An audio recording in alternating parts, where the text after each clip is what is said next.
और एक और एग्जांपल लेते हैं अपन।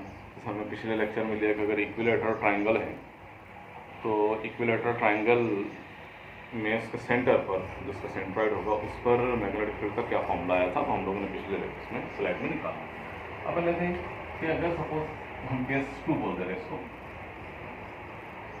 तो सपोज अपने पास में जो वायर था उसका वायर का अपन एक स्क्वायर बनाया, स्क्वायरिक लूप बनाया। For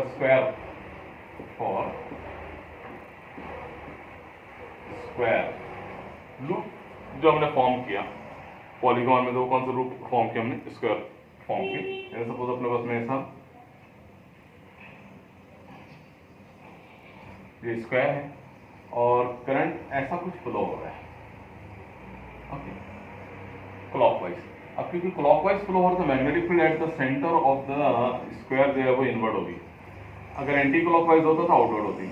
direction of the magnetic field का अपने को मेथड होता है कि जिस डायरेक्शन में करंट जा रहा है उधर आप अपना थंब करें और पाम जिधर जा रहा है that is the direction of the magnetic field, है ना, ये मेथड है। या फिर आप उसको ऐसे भी निकाल सकते हैं, आसान ही है। तो अगर क्लॉकवाइज मूव कर रहा है तो देखो हर एक से जो डायरेक्शन मिलेगी वो अपने को अंदर ही मिल रहा है, पाम जो है वो अंदर जाता हुआ मिल रहा है। तो सेंटर पर जो मैग्नेटिक फील्ड की डायरेक्शन आएगी वो नॉर्मली इनवर्ड आएगी। नॉर्मली इनवर्ड डायरेक्शन को रिप्रेजेंट करने के लिए हम क्रॉस बनाते हैं। This is the direction which is normally inward into the paper. और अगर आउटवर्ड बनाना रहता है तो आउटवर्ड बनाने के लिए अपन क्या करते हैं, डॉट बना देते हैं, ये आउटवर्ड बता रहा है। अगर ये एंटी क्लॉकवाइज फ्लो हो रहा होता तो करंट एंटी क्लॉकवाइज फ्लो होता तो मैग्नेटिक फील्ड बाहर आती, तो अपन उसको ऐसे रिप्रेजेंट करते हैं। ये हम लोगों को कंसेप्ट वीडियो में पता होता है, ओके, जस्ट मैंने आपको रिमाइंड करा दिया। हमने फॉर्मूला पता है अपने पास में कि अगर पॉलीगॉन है तो for the polygon we have the magnetic field at the centre. Polygon N side के पॉलीगॉन के वजह से के कारण जो magnetic field at the centre बनती है वो फॉर्मूला हमने निकाला हुआ था, N mu 0 I upon 2 pi a tan pi by n। अब स्क्वायर है तो स्क्वायर के लिए एन कितना होता है बेटा, नंबर ऑफ साइड कितनी स्क्वायर में, 4। नंबर ऑफ साइड कितनी, 4 है। सिंपली हम इस फॉर्मूले को एक स्टेप में करके खत्म कर सकते हैं, बहुत ज्यादा हमको इसमें फिजिक्स करने की जरूरत नहीं है, बहुत ज्यादा फॉर्मूला लगाना फिर सॉल्व करना सम ऑफ करना वो सब की जरूरत नहीं रहेगी। अगर हमने जरा सी मेहनत करके बेसिक फॉर्मूले को लर्निंग में ले लिया है तो प्रैक्टिस से याद हो जाता है। अब तो b इज इक्वल टू क्या हो जाएगा, n, how much is n, 4, mu 0 I upon 2a 2 pi a। a क्या है, a is the particular radius of the circle which is inscribed, है ना।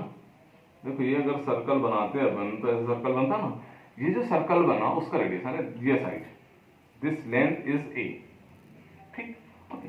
तो ये हमारे पास में a है रेडियस, ये इसको बोलेंगे a, और 10 पाई बाय n की वजह कितना हो जाएगा, 4। नेचुरली अपने को पता है जो राइट एंगल जो हमारे पास में स्क्वायर होता है उसके जो डायगोनल्स होते हैं वो राइट एंगल पर होते हैं ना, ये राइट एंगल पर होता है। अगर इसको अपन ने परपेंडिकुलर यहाँ से ड्रॉ किया ये एंगल भी 45 होगा, ये भी 45 होगा ना, पाई बाय 4 होगा, और ऑटोमेटिकली आ रहा है ना, हमको कैलकुलेट करके निकालना कि एंगल कितना है और फिर उसको डालना, उसकी भी कोई जरूरत नहीं रहेगी अगर हमने की फॉर्मूला याद कर लिया, स्टैंडर्ड फॉर्मूला जिसका याद के लिए जनरल, थोड़ी सी मेहनत करें तो हो जाएगा। Okay, now by simplifying it, ये 2 से 2 कट 4 कट गया, 2 mu 0 I upon pi a, और अपने को पता है tan 45 1 होता है, tan 45 कितना होता है, tan 45 इज 1, ओके। तो the final answer is 2 mu 0 I upon pi a। इसमें नया क्या कर सकता है क्वेश्चन, और क्या बना सकता है, I का वैल्यू दे दी कि 4 एम्पियर करंट इज फ्लोइंग, या आपको साइड दे दी कि साइड इतना चाहिए कितना वो निकालने कैलकुलेट करके निकाल सकते हैं, ज्योमेट्री से अपन पाइथागोरस लगा कर भी निकाल सकते हैं, एंगल लगा के भी निकाल सकते हैं, है ना।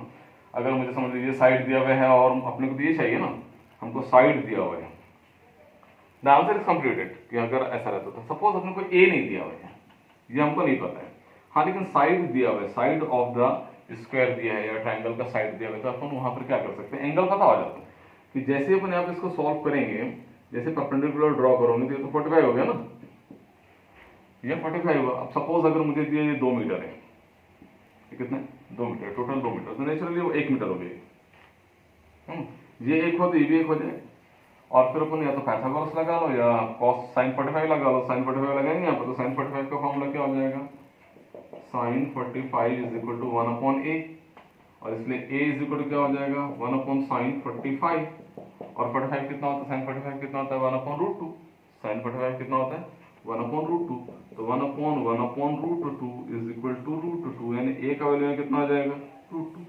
अगर अपने को डाटा गिवन है तो वो कैलकुलेटेबल है, यानी हम वहाँ पर सिंपली थोड़ा सी मैथ्स लगा लें तो अपने को आसानी से मिल जाता है।